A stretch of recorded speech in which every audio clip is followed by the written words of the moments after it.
creepy real.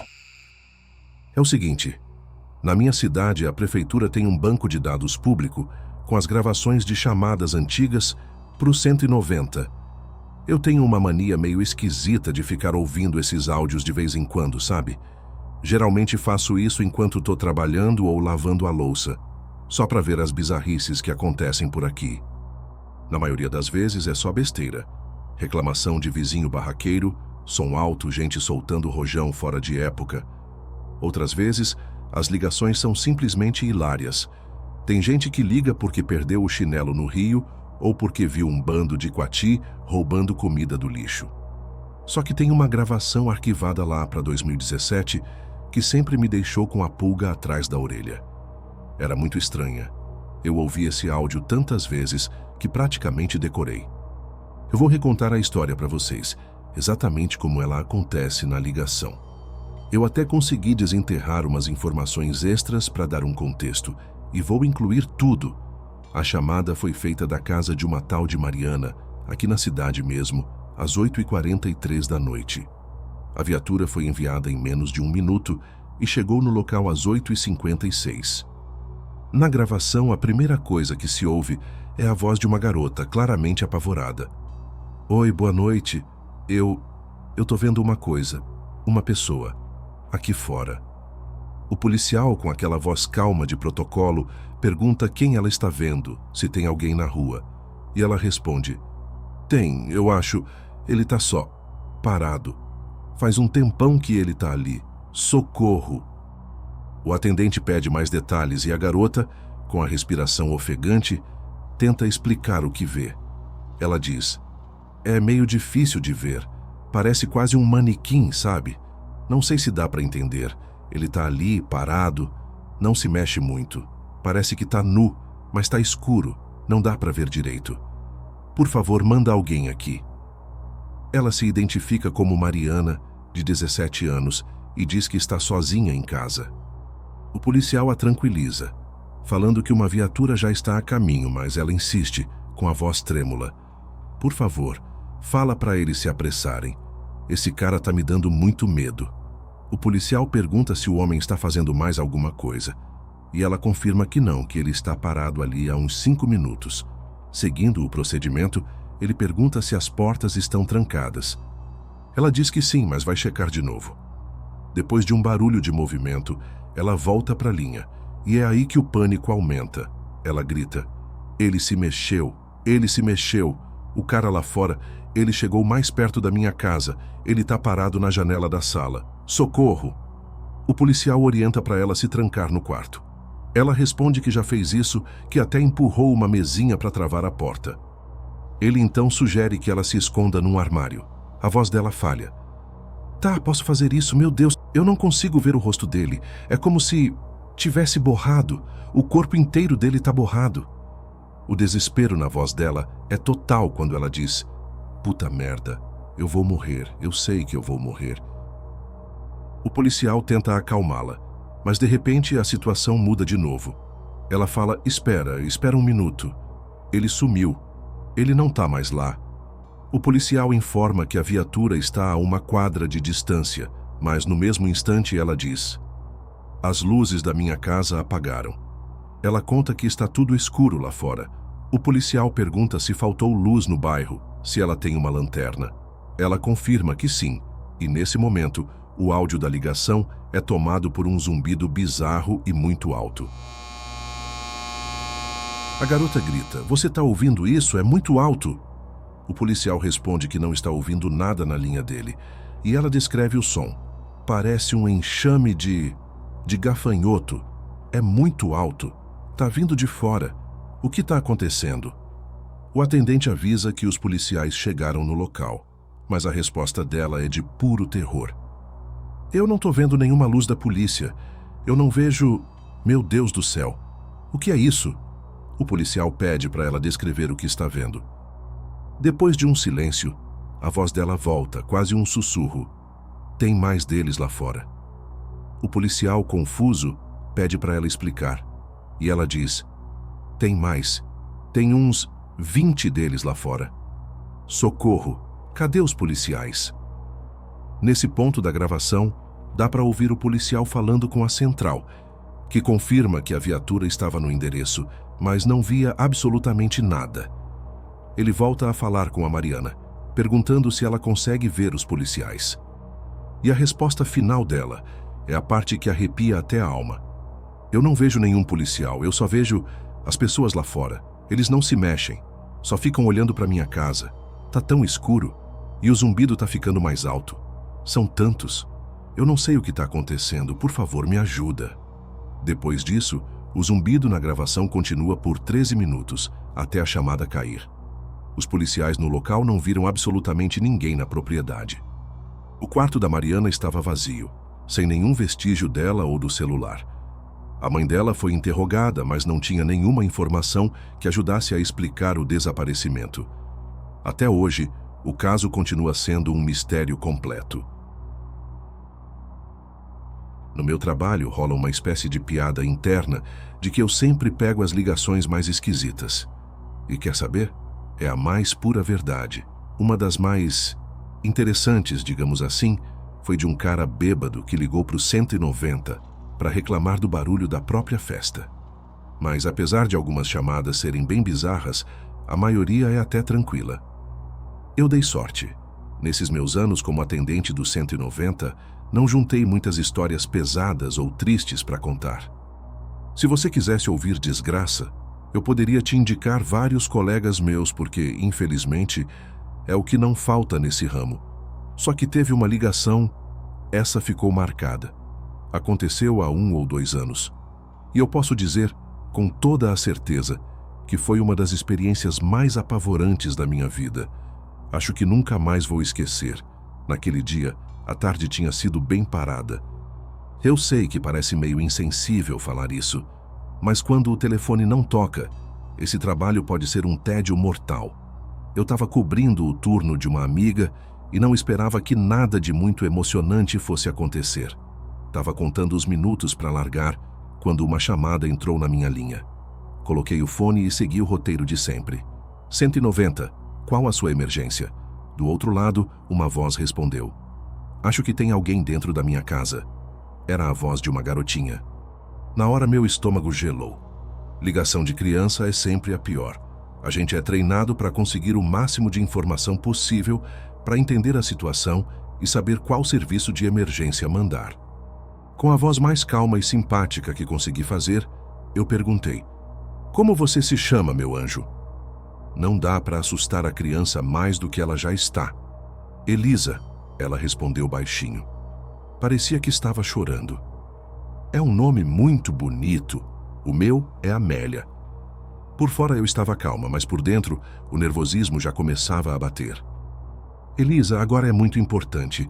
Você consegue me dizer o que está acontecendo aí? A linha ficou em silêncio por um instante, mas logo ela começou a falar de novo. Acho que tem alguém na minha casa. Onde estão seus pais? Eu perguntei. Eles não estão em casa. Não sei onde eles foram. Ouvir aquilo me deu uma raiva. Que tipo de pai deixa uma menina pequena sozinha em casa tarde da noite? Tem mais alguém aí com você? Sim, acho que ele está me procurando. A voz dela parou de repente no final da frase. Se não fosse pela respiração trêmula que eu ainda ouvia, eu juraria que a ligação tinha caído. Então ela sussurrou. Ele falou meu nome. Agora sim, eu tinha certeza de que ela estava chorando. Onde você está agora, Elisa? Eu ouvi o barulho de uma porta fechando. No closet dos meus pais. Ela falou um pouco mais alto, provavelmente achando que o invasor não a ouviria dali.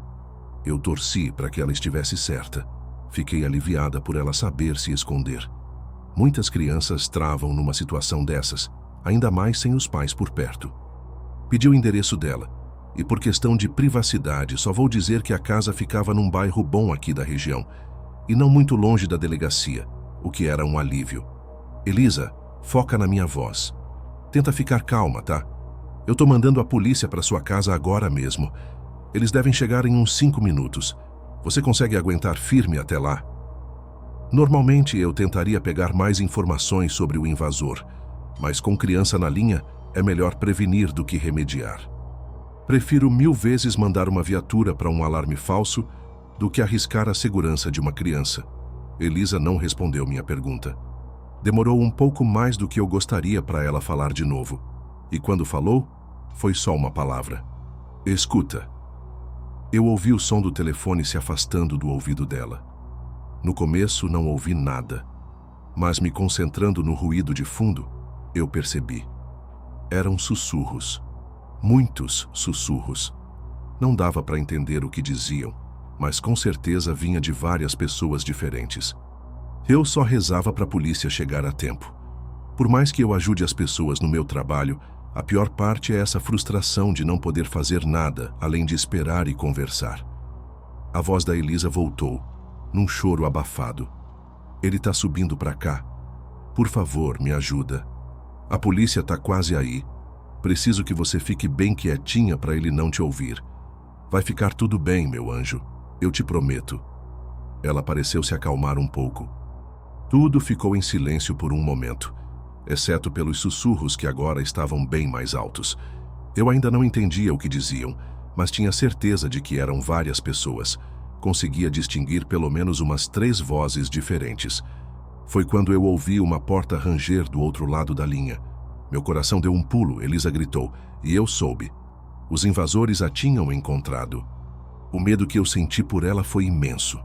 Eu esperava desesperadamente que a ajuda chegasse logo. Você tá bem? Preciso que você me diga o que tá acontecendo. Eu tentava manter a voz firme, mas não conseguia. Não podia deixar ela perceber que eu também estava com medo. Tem um homem, Elisa sussurrou. Ele tem pernas muito compridas e um sorriso grande. Minha imaginação disparou. Eu via a cena. Aquela pobre menina sozinha no closet enquanto um homem absurdamente alto e sorridente olhava para ela de cima. De repente, ouvi outra voz, de algum lugar da casa, gritando: "Polícia!" Graças a Deus. Eu conseguia ouvir a Elisa chorando, enquanto os sussurros ficavam cada vez mais altos. Eu ainda não entendia como ela tinha visto uma pessoa só. Pelo som, devia ter mais de 4 ali. E então ela disse a última coisa: "Ele não tá tocando no chão." A linha caiu. Eu tentei freneticamente restabelecer a conexão, mas não importava quantas vezes eu tentasse, só encontrava o silêncio do outro lado. Eu queria terminar essa história com um recado para todos os pais que estão ouvindo isso. Por favor, não deixem seus filhos pequenos sozinhos em casa. Nos anos que se seguiram, eu nunca mais ouvi nada sobre a Elisa ou a família dela. A polícia, quando chegou, encontrou apenas o telefone dela, caído no chão do closet. Não havia mais ninguém na casa. Eu sou atendente do 190 há uns 3 anos. Sei lá como a vida me trouxe para esse trabalho, mas de um jeito ou de outro, foi aqui que eu vim parar. Como vocês devem imaginar, não é a melhor coisa do mundo. O salário não é lá essas coisas, e com certeza não compensa o tranco emocional que a gente leva. Eu nem consigo contar quantas noites eu já passei em claro por causa das coisas que a gente é obrigado a ouvir do outro lado da linha. A maioria das chamadas não é tão ruim, sabe? Geralmente é briga de casal, um assalto aqui e outro ali, mas de vez em quando entra uma ligação que te vira do avesso, uma cena de assassinato ou algo do tipo. As ligações com crianças eram as piores, mas teve uma... Essa se destaca. Aconteceu há poucas semanas. Eu moro numa cidade pequena, então crime não é o nosso maior problema. Acho que é por isso que toda vez que entra uma ligação sobre um assassinato ou algo muito pesado, mexe mais comigo. Umas noites atrás eu recebi uma chamada lá pelas 11h30 da noite. Eu nem costumo trabalhar de madrugada, mas um colega ficou doente e eu me ofereci para dobrar o turno, porque o chefe ia pagar hora extra. Eu estava sentado na minha mesa viajando na maionese quando o telefone tocou. Me ajeitei na cadeira e atendi. 190. Qual a sua emergência? Meu Deus, me ajuda, por favor, para com isso. O grito do cara no telefone me pegou de surpresa e me deixou em alerta na hora. Era a voz de um homem, uma voz grossa. Eu já sabia que não ia ser uma chamada de rotina. Tentei acalmá-lo para conseguir o endereço e mandar ajuda. Senhor, calma. Preciso que o senhor me diga onde está. Rua das Paineiras, 612. Por favor, manda alguém. Tem uma invasora aqui e ela tá tentando me matar. A Rua das Paineiras ficava quase na saída da cidade. A polícia ia levar pelo menos uns 10 minutos para chegar lá. Eu precisava pegar o máximo de informação para avisar os policiais do que eles iam encontrar. A polícia está a caminho. O senhor está ferido? Não, mas ela quer me machucar. Ela está quebrando tudo na casa e gritando que nem uma louca. Pelo telefone, eu conseguia ouvir os gritos abafados de uma menina. Agora estava claro que a invasora estava dentro da casa. Tem mais alguém na casa além do senhor e da invasora? Não, eu estava sozinho antes dela entrar. Certo, preciso que me escute com atenção. Se tranque num quarto e se esconda, fique na linha comigo. Eu já estou trancado no quarto, escondido debaixo da cama. Ótimo, me diga o que aconteceu. Eu não sei. Eu acordei com uns barulhos na sala. Levantei para ver o que era e tinha uma garotinha lá, mexendo num dos armários. Tentei voltar para o quarto rapidinho para ligar, mas assim que eu me mexi, ela me viu. Na hora que ela me viu, ela deu um grito muito alto e veio correndo para cima de mim. Eu corri de volta para o quarto e bati a porta, tranquei na chave. Ela está perto do quarto? Acho que não. Nesse momento, nós dois ouvimos uma pancada forte e o homem deu um grito de pavor. Meu Deus, ela está batendo na porta agora! Pelo telefone, eu ouvia aquelas batidas constantes na madeira. A situação estava ficando séria. A maioria dos invasores, se é descoberto, tenta fugir. Essa não. Ela estava tentando matar. Por favor, fala para a polícia se apressar. Acho que ela vai arrombar a porta. Eles já estão a caminho, vão chegar logo. Eu rezei para que chegassem mesmo. O senhor consegue descrever a menina para mim? Sim, eu posso tentar. Eu já estava começando a entrar em pânico pelo cara. Não conseguia nem imaginar o terror da situação, mas a descrição que ele me deu era de gelar o sangue. Ela parece uma garotinha, não é uma adulta, isso eu sei. Parece ter uns 7 ou 8 anos. Ela estava usando uma saia pequena, de bolinhas. O cabelo dela é escuro na altura dos ombros. O pescoço dela tá esquisito. A cabeça tá meio caída, pendurada, mas os olhos dela, meu Deus, os olhos, não estão lá. No lugar dos olhos, só tem os buracos. Eu ficava cada vez mais horrorizado. Aquilo não era um ladrão comum. Nenhuma garotinha invade uma casa no meio da noite para matar alguém. Aquela menina nem parecia humana, pela descrição dele. 5 minutos tinham se passado. Eu rezava para a polícia chegar logo. O homem já estava chorando cada segundo mais nervoso. O senhor sabe por que essa menina invadiria sua casa? Eu não sei. Ele parou por uns segundos. Ela parou de bater na porta. Eu escutei. Não havia nada. Nenhum barulho além da respiração ofegante do homem. Certo, fique bem quieto. Fique onde está. Se parecer que ela foi embora, por favor, me avise. Bem, agora que você falou, essa não é a minha casa. Ele nem conseguiu terminar a frase. Assim que ele falou, eu ouvi um estrondo gigantesco e o homem gritou. Eu ouvi os gritos desesperados dele e da invasora e a linha caiu. Fiquei sentado na minha cadeira, paralisado por uns bons minutos. Depois eu desabei. Um colega meu que tinha ouvido a conversa veio me acalmar. A polícia chegou pouco tempo depois. Eu precisava saber o que tinha acontecido. Por sorte, eu tenho um amigo na corporação que me contou o que eles encontraram. A casa não tinha nenhum sinal de arrombamento, nenhuma janela quebrada. As portas da frente e dos fundos estavam trancadas. Os policiais não entendiam como a invasora tinha entrado. Ou ela foi deixada entrar de propósito, ou já estava na casa quando o homem chegou. A casa que nem era dele. Eles finalmente conseguiram forçar uma janela e entraram. A casa estava revirada.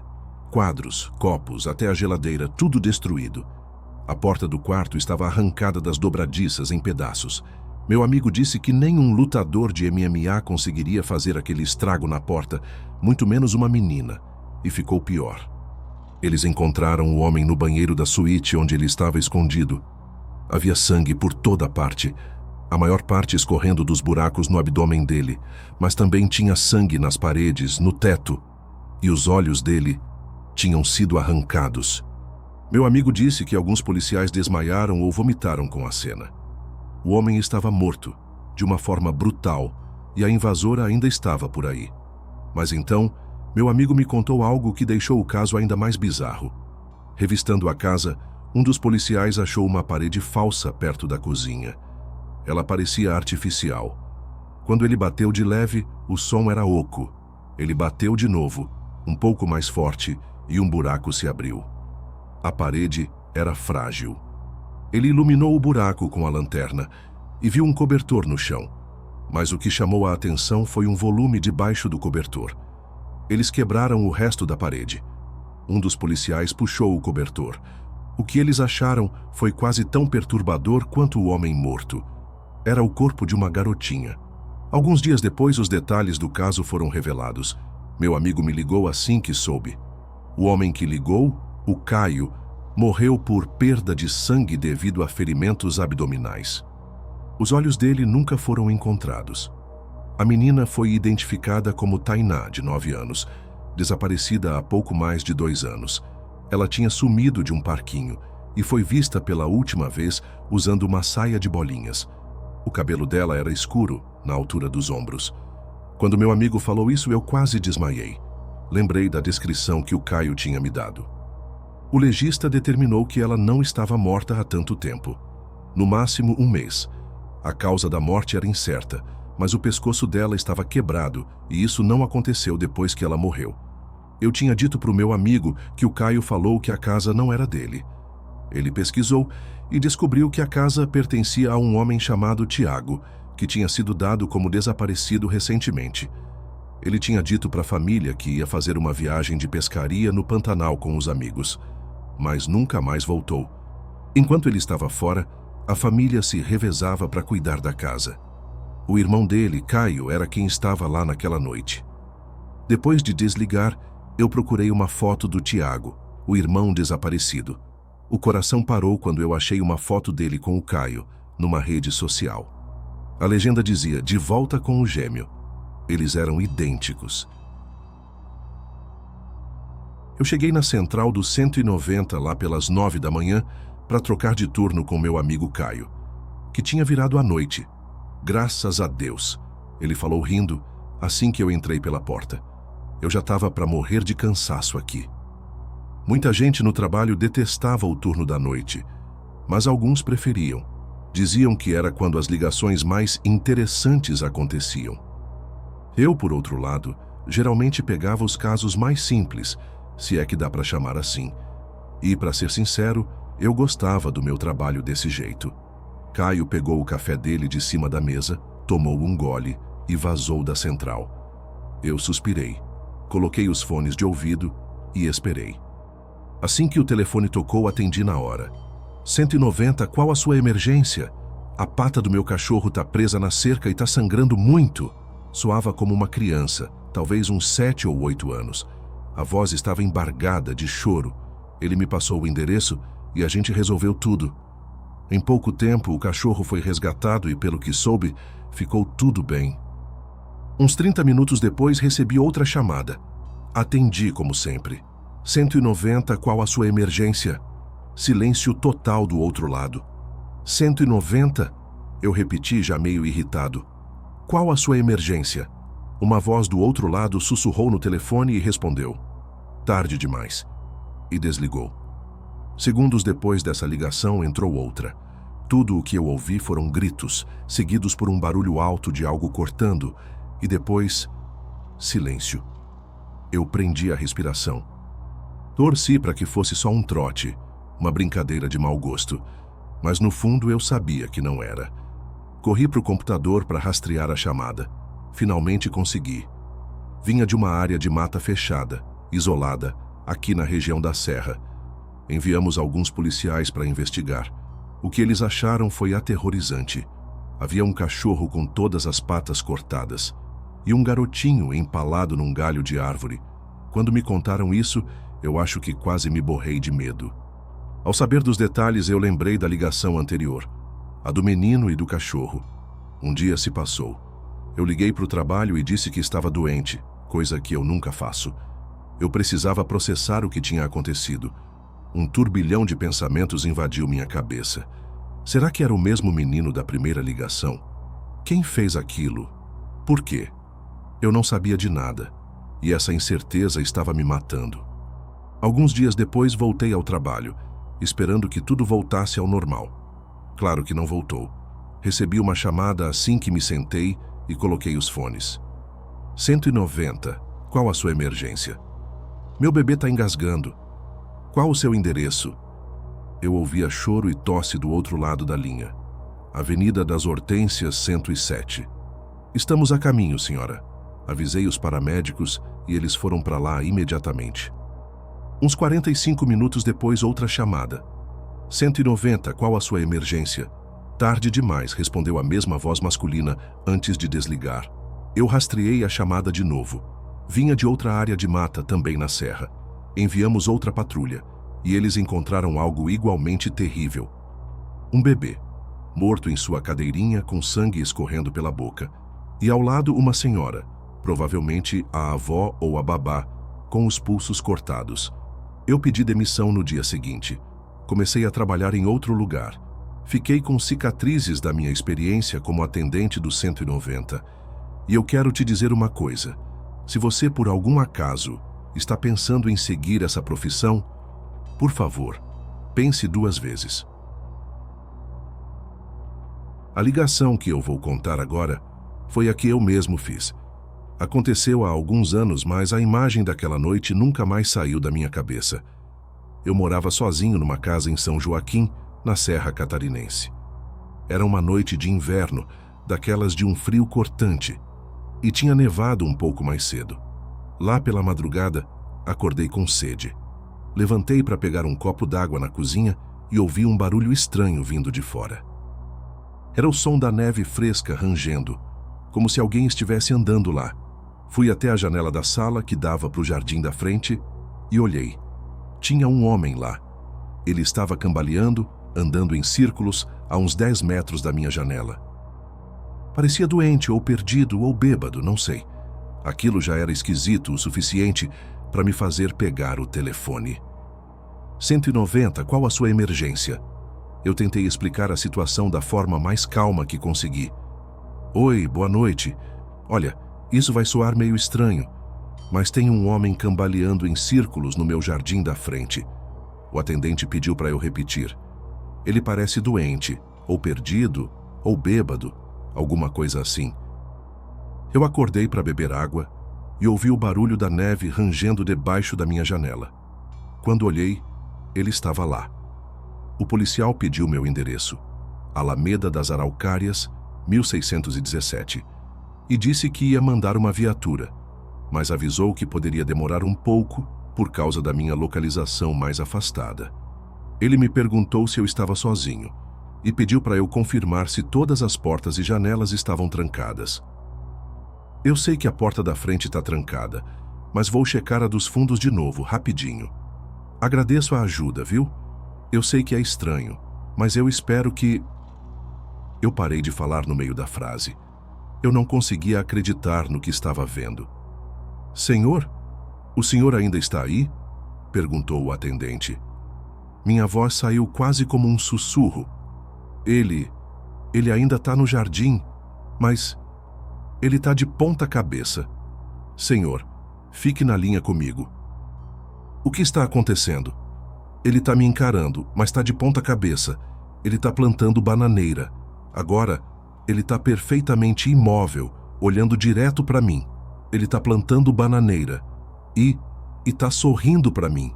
Mas ele não se mexe. Ele não se mexe. O atendente, tentando manter a calma, me disse que a ajuda estava a caminho. Mas eu não conseguia tirar os olhos daquela cena. Os dentes dele são tão grandes. Por favor, me ajuda, manda alguém aqui agora. O policial me pediu para tentar manter o homem à vista, mas para ir checar a porta dos fundos de novo, para ter certeza de que estava tudo seguro.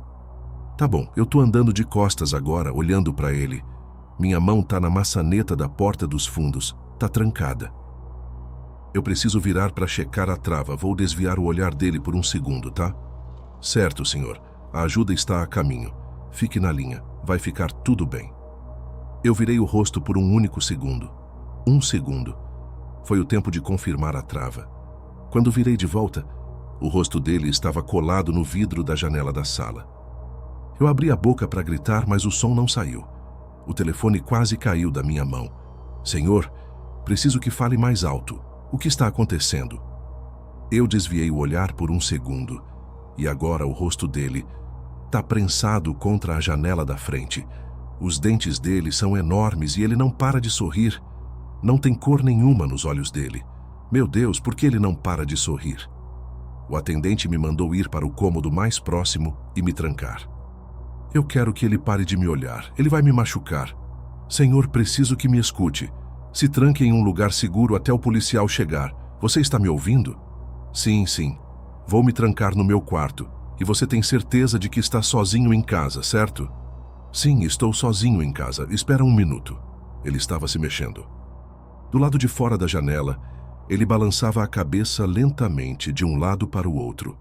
Um não. Ele está balançando a cabeça. Ele está me dizendo que não. Ele consegue ouvir a gente. Ele está me dizendo que eu não estou sozinho. Nesse momento, ouvi um barulho alto vindo dos fundos da casa. Senhor, está tudo bem? Sim, desculpa. Tô muito assustado. Ele ainda está lá, se movendo devagar para trás, se afastando da janela, mas ele continua sorrindo e agora ele está apontando para alguma coisa dentro da minha casa. O policial insistiu para eu me trancar. Corri para o meu quarto e tranquei a porta. Eu tô no quarto com a porta trancada. Eu consigo ouvir os passos dele lá fora. Meu Deus, ele está tentando abrir a porta dos fundos. Eu ouvia a maçaneta girando, forçando. Depois pancadas, cada vez mais fortes. Ele está batendo na porta dos fundos com mais força. Por que ninguém chega? A polícia está quase aí, senhor. Fique escondido e em silêncio. Eu me enfiei dentro do armário, tremendo. Acho que ele conseguiu abrir a porta. Eu consigo ouvir os passos dele no corredor. Meu Deus, ele vai me achar. Minha respiração estava descontrolada. Eu ouvia os passos lentos se aproximando do meu quarto. Ele está na frente da porta do meu quarto. Eu consigo ouvir a respiração pesada dele. Ele está rindo baixinho. Senhor, fique calmo. Os policiais estão a segundos de chegar. Não se mova e não faça barulho. A maçaneta do meu quarto começou a girar. Ele está abrindo a porta. Naquele exato instante, ouvi um barulho de porta sendo arrombada na entrada da casa e gritos. Polícia! Mãos para cima, não se mova! Ficou tudo em silêncio por alguns segundos. Senhor? O senhor ainda está aí? Perguntou o atendente. Minha voz mal saía. Sim, eu tô aqui. É seguro? Sim, senhor. Os policiais prenderam o invasor. Você pode sair do seu esconderijo. Graças a Deus, eu saí do armário tremendo da cabeça aos pés. Os policiais me ajudaram, me deram água. Fizeram o trabalho deles. Mas mesmo depois de tudo, mesmo com ele preso, aquela noite nunca acabou para mim. Às vezes, quando eu fecho os olhos, eu ainda vejo um homem de ponta cabeça na neve, com dentes grandes demais, sorrindo para mim. Os piores tipos de chamada que a gente recebe no 190 são de moleques em alguma escola da cidade, fazendo ameaça de bomba ou dizendo que vão atirar em todo mundo. 9 em cada 10 vezes é só um trote idiota que termina com um adolescente levando uma bronca daquelas e uma suspensão de alguns dias. Naquele dia eu já não estava muito bem antes da ligação.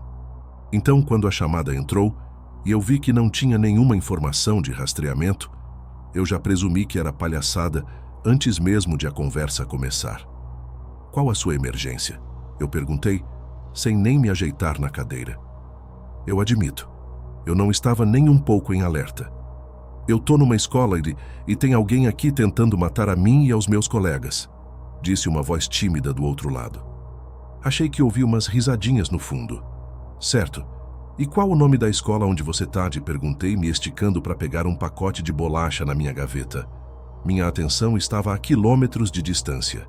Eu não sei, ele respondeu. Eu fiz o meu melhor para não revirar os olhos. Você não sabe? Ué, como você chegou na escola? Perguntei. Eu acordei aqui. Acho que me drogaram. A escola parece abandonada. E você simplesmente achou um telefone funcionando por aí? Falei, cético. A história dele não batia. Eu achei no corpo do nosso professor. Ele tentou lutar e, quem quer que esteja nos prendendo aqui, matou ele. Seu professor também foi sequestrado? Perguntei. Sim, por favor, você pode mandar ajuda. Anotei umas coisas e pedi para ele descrever o lugar. Tudo o que eu sei é que eu tô num ginásio e as janelas e portas estão bloqueadas. Como eu disse, a escola parece muito velha. Tem poeira e teia de aranha por toda parte. Perguntei o nome dele e ele disse que se chamava Vitor. Como o dia estava parado, decidi entrar na onda dele, dar corda para ver no que dava. Perguntei se ele conseguia sair do ginásio. Só pro vestiário. Eu me escondi aqui para usar o banheiro e fazer essa ligação. Tô com medo desse psicopata descobrir que eu tô com o telefone e me machucar. Espera, alguém tá vindo. Eu fiz uma pausa, ouvindo os barulhos da porta do banheiro. No começo, achei que era só um professor vindo ver por que o garoto estava demorando tanto. Mas então ouvi o que parecia ser uma briga. O telefone caiu no chão e eu ouvi um grito. De repente, eu já não tinha tanta certeza de que era um trote, mas ainda assim não fiz nada. Já vi moleques irem muito mais longe que isso só para dar umas risadas. A linha ficou em silêncio por alguns instantes. Eu arrisquei chamar o nome dele. Vitor. Então, uma nova voz de um homem mais velho atendeu. Tudo certo, policial. O Vitor conseguiu entrar na minha sala e pegar meu telefone. Culpa minha por não prestar atenção e não deixar trancado. Mas alguma coisa no fundo da minha mente me dizia que eu não podia deixar passar. Só para constar nos nossos registros, vamos precisar de mais algumas informações antes que o senhor desligue, eu disse, tentando soar como se eu tivesse autoridade para invadir o lugar e arrombar a porta deles. A verdade é que eu não fazia a menor ideia de onde eles estavam. Claro, sou o professor Bruno, sou o substituto aqui na escola hoje, sabe como é, últimos dias de aula, essa agitação toda, ele disse, e desligou. Eu fiquei mordendo minha caneta, tentando decidir se acreditava naquilo. Levantei e fui até a sala de gravações. Preciso que vocês rodem esse áudio de novo. Eu pedi para o meu colega, o Túlio. A gente tá meio sem tempo hoje, é urgente? Ele perguntou. Eu contei a situação e eles rodaram o áudio, todos tentando identificar o local que o Vitor mencionava. Pode ser o antigo colégio estadual do outro lado do rio, sugeriu meu supervisor. Só para garantir, enviamos viaturas para as escolas da região também. Eu esperava ansiosamente por notícias, torcendo para minha primeira intuição, a de que era um trote, estar certa. A primeira escola nos informou que estava tudo bem, mas que não havia nenhum professor substituto lá naquele dia. O mesmo para as outras duas escolas da área. Finalmente, a equipe chegou no colégio abandonado. Eu liguei para a viatura e fiquei ouvindo enquanto eles vasculhavam o prédio antigo. Esse lugar é sinistro, Túlio. Não tem literalmente ninguém aqui, disse o policial no rádio. Senti um certo alívio, mas também frustração. A brincadeira tinha sido complexa e, mais uma vez, nossos recursos tinham sido desperdiçados. Espera aí, acho que tem um vestiário aqui embaixo, disse o policial. Eu prendi a respiração. E então, ouvi uma explosão. Eu larguei o telefone e agarrei meu cabelo, tentando não entrar em pânico. Será que meu colega tinha acabado de morrer? A linha de emergência tocou de novo. Qual a sua emergência? Eu disse, tentando parecer calmo. Eu estava louco para ligar de volta para a viatura e ter certeza de que estava tudo bem. Oi, é o Vitor de novo. Eu sei onde eu tô.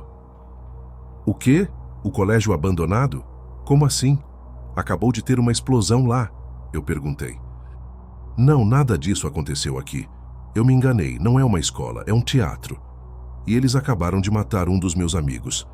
Passei a informação para outra viatura e disse a Vitor que ele seria transferido para outro atendente.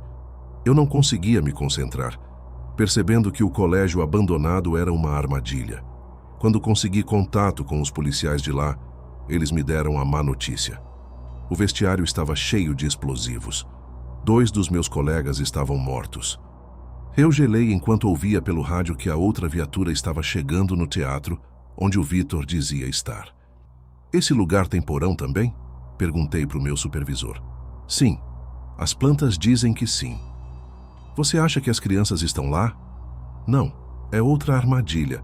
Esse lugar vai explodir se alguém descer aí, eu disse. Houve uma pequena discussão sobre o que fazer quando o Vitor ligou de novo. Olha, estou vendo sua equipe chegando. E mais um dos meus amigos acabou de levar um tiro. O tom de Vitor estava diferente. Ele soava mais velho. Posso falar com seu professor? A pessoa que está mantendo vocês aí? Perguntei. Não, ele não sabe que eu tô com o telefone de novo. Eu tô no telhado. Consigo ver a caixa d'água. Acho que tô perto da linha de trem abandonada. E eu acho que você tá mentindo. Você mandou minha equipe para 2 lugares diferentes e quase matou todos eles, eu disse calmamente. Não, por favor, você tem que me ajudar, disse Vitor. Era estranho como o tom dele mudava. Vitor, pode me fazer um favor? Aumenta o volume do seu telefone. Eu escutei. E então desliguei e corri para a sala de áudio. Aumenta os últimos 10 segundos, eu disse. Nós ouvimos. Eram aviões. Eu soube na hora onde Vitor e seus amigos estavam. Liguei para a viatura para que saíssem do teatro. Felizmente, eles não acionaram a segunda explosão. Todos nós prendemos a respiração enquanto eles chegavam ao aeroporto abandonado. No começo, não acharam nada. Mas então, a patrulha informou que havia um ônibus escolar com o motorista e a professora mortos. Meu Deus, e as crianças? Onde estão as crianças? Perguntei desesperado. Eles vasculharam os hangares. E então, encontraram um dos garotos, amarrado ao lado de um avião antigo da Segunda Guerra. Eu tentei impedir eles. Eu disse que era demais, o garoto dizia. Eu ouvia a conversa, mas não entendia o que significava. Quem está fazendo tudo isso? Ouvi o policial perguntar.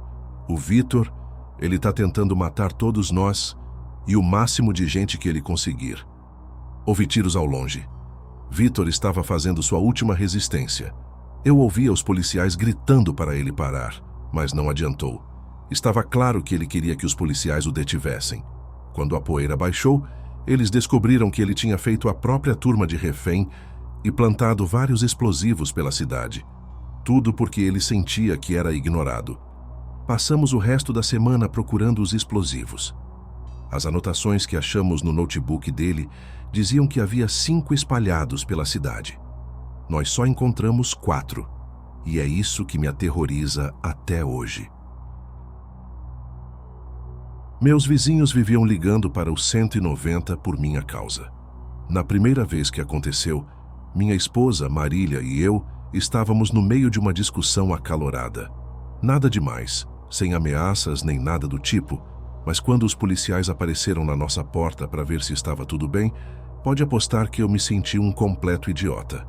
A Marília, sinceramente, estava mais preocupada com a possibilidade de a gente levar uma multa por perturbação do sossego do que com a pessoa que tinha ligado. A polícia nos deu um aviso sério para baixar o tom enquanto resolvíamos nossos problemas. Aparentemente, o problema éramos nós, não quem ligou.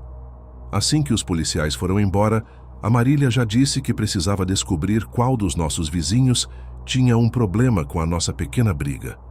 Naquele ponto, a gente já tinha até esquecido o motivo da discussão. Agora, tínhamos um inimigo em comum. Não precisava ser nenhum gênio para deduzir que provavelmente eram os vizinhos do lado. A gente não tinha sido tão barulhento assim. Então, a casa de tijolinhos com arquitetura dos anos 70 me dizia que nossos vizinhos eram provavelmente um casal de idosos que achava que qualquer barulho mais alto era motivo para chamar a polícia. Bati na porta deles, educado, e me apresentei. A gente tinha se mudado há apenas um mês e ainda não conhecia ninguém direito. Eu agradeço a preocupação de vocês mais cedo, mas não era preciso ter chamado o 190. Está tudo bem, a gente está bem. O homem com quem falei se chamava Arthur. Aparentemente, ele e a esposa, Beatriz, estavam cuidando do neto mais novo, o Léo. O jeito do Arthur me deu a entender que ele nos achava um incômodo, e eu não tinha certeza se a minha atitude calma ia mudar a opinião dele, e não mudou. Menos de 2 semanas depois, eu estava saindo de casa para o trabalho quando fui parado por outro policial. Ele disse que tinham recebido outra ligação sobre a gente. Aparentemente, houve uma denúncia de que alguém estava usando uma arma de fogo nas proximidades. Eu percebi que o Arthur estava ligando de pirraça de novo. Pedi desculpas o máximo que pude para evitar uma multa e fui falar com meu vizinho. Da próxima vez, por favor, antes de ligar para o 190, me ligue. A gente resolve isso de forma decente, eu disse a ele. Dessa vez ele se fez de inocente e disse que tinha sido a esposa. Pedi que ele passasse o recado para ela, mas não adiantou. Uma semana depois, outro caso, outra ligação para o 190. Para ser honesto, eu nem lembro mais qual era o suposto problema. Dessa vez tentei argumentar com os policiais, dizer que eu estava sendo assediado. Eu pago meus impostos, mantenho meu jardim limpo, não tenho problema com nenhum outro vizinho. Só com eles, eu disse. Claro, eles disseram que eu precisava ir até a delegacia para registrar uma queixa formal. Mas eu duvidava que isso fosse acabar com o comportamento deles. Na próxima vez que vi a Beatriz, eu a confrontei. Perguntei por que eles viviam ligando para o 190. Olha, eu entendo que a gente começou com o pé esquerdo. Imagino que a gente poderia ter sido vizinhos melhores. Mas o que vocês estão fazendo é simplesmente horrível. Se não pararem, eu vou registrar uma queixa, eu avisei. Dessa vez, ela culpou o marido, afirmando que não sabia de nada. Eu odiava o fato de eles simplesmente jogarem a culpa um no outro. Então, uma tarde, eu vi o Léo saindo da garagem para levar o lixo para fora. Decidi que talvez a melhor maneira de resolver o problema fosse simplesmente ser amigável. Visitando seus avós de novo, perguntei gentilmente. Ele estava lá com bastante frequência. Ele desviou o olhar e correu para dentro, sem nem se dar ao trabalho de responder. O comportamento estranho dele me deixou com uma pulga atrás da orelha. Perguntei para a Marília se ela já tinha visto os pais do Léo. Eu só imagino que o casal de idosos cuida dele. Talvez algo terrível tenha acontecido com os pais, e eles são os únicos que restaram para o menino, disse a Marília. Na próxima vez que o vi, eu sabia que a primeira coisa que queria perguntar era sobre as ligações.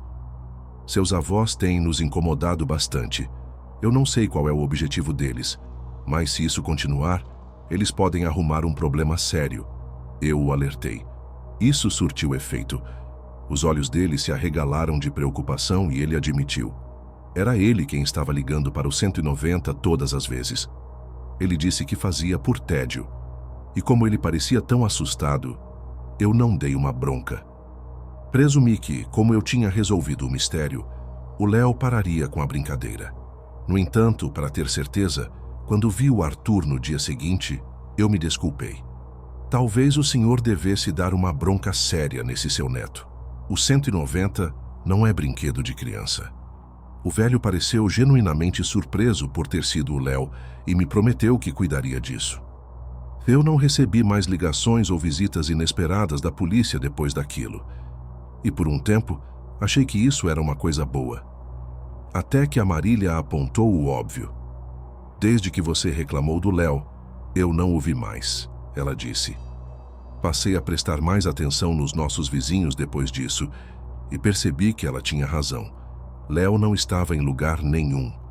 Pensei em várias razões para ele não estar na rua, mas nenhuma fazia sentido. Finalmente, eu fiz algo que nunca esperei fazer. Eu liguei para o 190, para o Arthur e a Beatriz. Foi estranho, dada a nossa relação difícil, mas ainda bem que eu o fiz.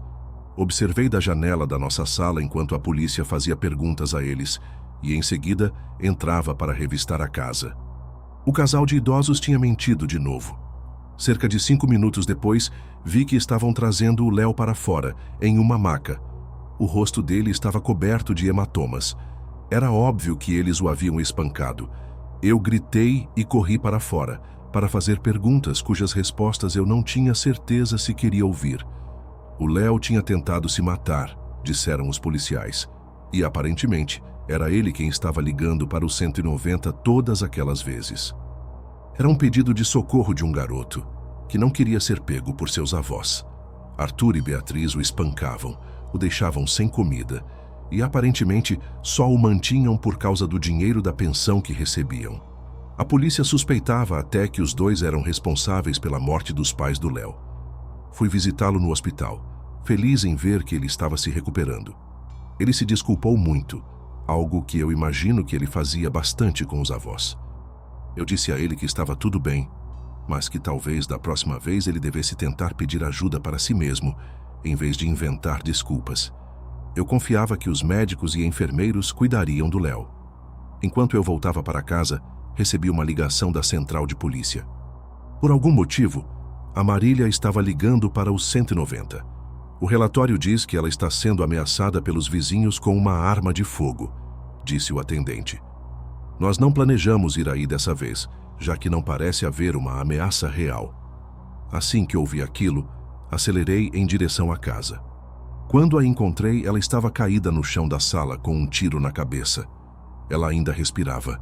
Eu tentei ligar para o 190, pelo menos 10 vezes, mas eles reconheciam o número e não acreditaram que era qualquer coisa além de mais um alarme falso.